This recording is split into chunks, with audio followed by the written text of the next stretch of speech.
Welcome to episode 11 of the Card Notes by Vintage Hockey Cards Report podcast. Today we're taking a closer look at these 5 hockey cards. The Alex Delvecchio 1960-61 Parkhurst 36 card, the Bill Flett 1971-72 OPG 47 card, the Bobby Clarke 1975-76 OPG 250 card, the Clarke Gillies 1977-78 OPG 250 card, and the Dale Tallon 1971-72 OPG number 234 hockey card.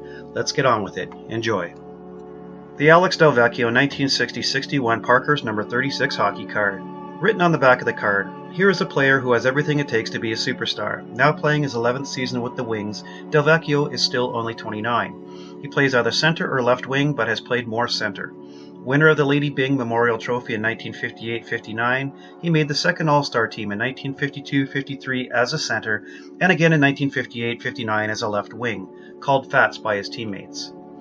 Delvecchio would win the Lady Byng Trophy 2 more times, 1965-66 and 1968-69. He is one of just 9 players in NHL history to win the award 3 or more times. Frank Boucher of the New York Rangers holds the record with 9 wins. Alex definitely did have a hatred for the penalty box. Over 1,550 regular season NHL games, he sat just 383 penalty minutes. His bad boy year came in 1954-55 when he amassed a whopping 37 minutes. In that 1958-59 season mentioned on the back of the card, Delvecchio was handed just 3 minor penalties over 70 games. The 2 seasons mentioned on the card when he was named a second-team All-Star were the only 2 times he would be selected. However, he did appear in 13 NHL All-Star games. Alex helped the Red Wings to 3 Stanley Cup championships and was inducted into the Hockey Hall of Fame in 1977. The Bill Flett 1971-72 OPG number 47 hockey card. Written on the back of the card, drafted from the Toronto organization, Bill became a hit in Los Angeles. He was the first LA player to score a hat trick, and he got 3 tricks in 3 seasons. Bill played in 3 different leagues before catching on with LA. Bill also does rodeo work. A closer look. Bill Flett's historic hat trick came on November 5, 1967 at Detroit Olympia against the Red Wings. Bill scored his first in the first period to tie the game at 1-1 after Gordie Howe had put Detroit ahead. Flett then scored the first and last of 5 third-period goals for the Kings, both on the power play. Detroit was up 4-2 after Gordie Howe's second goal of the game in the third before the Kings came roaring back to win 6-4. All Flett's goals were scored on Roger Crozier. That 3-goal performance helped Bill to reach his team-leading 26 goals in his rookie season. Flett finished 4th in the running for the Calder Trophy as NHL Rookie of the Year in 1967-68, behind Derek Sanderson, Jacques Lemaire, and Doug Favell. This was a pretty amazing performance for a guy who was taken in the 18th round of the 1967 NHL expansion draft by the Kings, 103rd overall. He had spent the previous 3 seasons mostly toiling in the CPHL with the Tulsa Oilers, affiliate of the Toronto Maple Leafs. Bill Flett played 689 regular season and 52 playoff games in the National Hockey League between 1967-68 and 1979-80 with the Kings, Philadelphia Flyers, Toronto Maple Leafs, Atlanta Flames, and Edmonton Oilers. He spent 3 seasons in the WHA with the Oilers. His best season offensively came in 1972-73 when he scored 43 goals for the Flyers. That number was good for 5th in the NHL. Flett helped the Flyers to a Stanley Cup championship in 1973-74. The Bobby Clarke 1975-76 OPG number 250 hockey card. Written on the back of the card, tied for NHL lead in assists last season, won Hart Trophy second time, named captain of the Flyers in 1973. A closer look. In 1974-75, Bobby Clarke tied Bobby Orr of the Boston Bruins for the NHL lead with 89 assists. In 1975-76, Clarke would again have 89 assists. This time, it would be good for sole possession of the league lead, 18 ahead of second place Pete Mahovlich from the Montreal Canadiens. Clarke's 852 career assists in the NHL still rank him 26th overall. Clarke would win the Hart Trophy again in 1975-76, his 3rd and last. He remains one of only 8 players in NHL history to win the award 3 or more times. Wayne Gretzky holds the record, winning the MVP award 9 times. Bobby took over the team's captain role for the Flyers midway through the 1972-73 NHL season. Previously, Ed Van Impe wore the C. Van Impe remained with the club until a 1975-76 trade sent him to the Pittsburgh Penguins. Clarke became just the 3rd captain in franchise history. Mel Bridgman would take over for the 1979-80 season.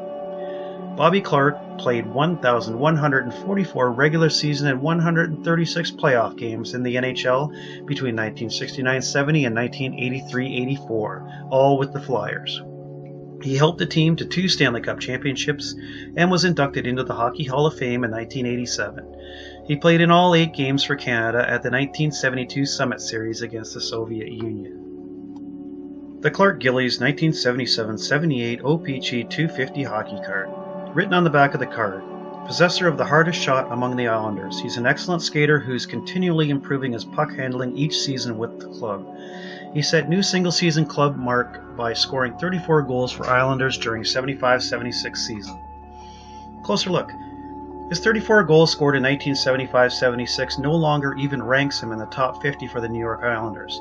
However, the 38 goals Clarke Gillies scored in 1981-82 places him tied for 30th in team history with Mike Bossy, Pierre Turgeon, Derek King, Pat LaFontaine, and John Tavares. Mike Bossy holds the team record with 69 goals scored in 1978-79. The 6-time 30-plus goal scorer was team captain for the Islanders from 1977-78 to 1978-79. He replaced Ed Westfall and was replaced by Denny Potvin. Gillies was inducted into the Hockey Hall of Fame in 2002, and his number 9 was retired by New York in 1996. Clarke Gillies played 958 regular season and 164 playoff games in the National Hockey League between 1974-75 and 1987-88 with the Islanders and Buffalo Sabres. Originally the 4th overall pick by New York at the 1974 NHL Amateur Draft behind Greg Jolly, Wilf Paymont, and Rick Hampton, he helped the Islanders to 4 consecutive Stanley Cup championships. The Dale Tallon 1971-72 OPC number 234 hockey card. Written on the back of the card, Vancouver selected Dale as top choice in the amateur draft of 1970, and he proved to be an immediate hit. He can play both forward and defense, but he prefers the latter. Dale is a fine rusher and puck clearer. His fabulous junior career earned him a big contract for a rookie. He's a big favorite with Vancouver fans. A closer look. Dale Tallon was the 2nd overall pick at the 1970 NHL Amateur Draft by the expansion Vancouver Canucks. Going 1st overall was Gilbert Perreault by the Buffalo Sabres, Vancouver's expansion partners for the 1970-71 season. As a rookie with the Canucks in 1970-71, Tallon put up great numbers from the blue line, with 56 points on 14 goals and 42 assists. He was 5th in balloting for the Calder Trophy as Rookie of the Year. The honor went to Gilles Perreault, with Jules Drouin, Gilles Villemure, and Tom Webster also finishing with more votes than Dale. The junior career referred to in the comments was spent in the OHA Junior A with the Oshawa Generals and Toronto Marlboros. He led the Marlboros in scoring as a defenseman in 1969-70 with 39 goals and 40 assists for 79 points over 54 games. The point total was good for 10th in the league, a distant 53 points behind leader Marcel Dion of the St. Catharines Blackhawks. His time in British Columbia would only last 3 years. On May 14, 1973, he was shipped to the Chicago Blackhawks for Jerry Korab and Gary Smith. His NHL career would end after the 1979-80 season after appearing in 642 regular season and 33 playoff games. Tallon finished up his career with the Pittsburgh Penguins. I hope you enjoyed this episode of Card Notes. Stay tuned, there'll be more coming up soon. If you could, please hit the like button, and we'd really appreciate if you'd subscribe to the channel.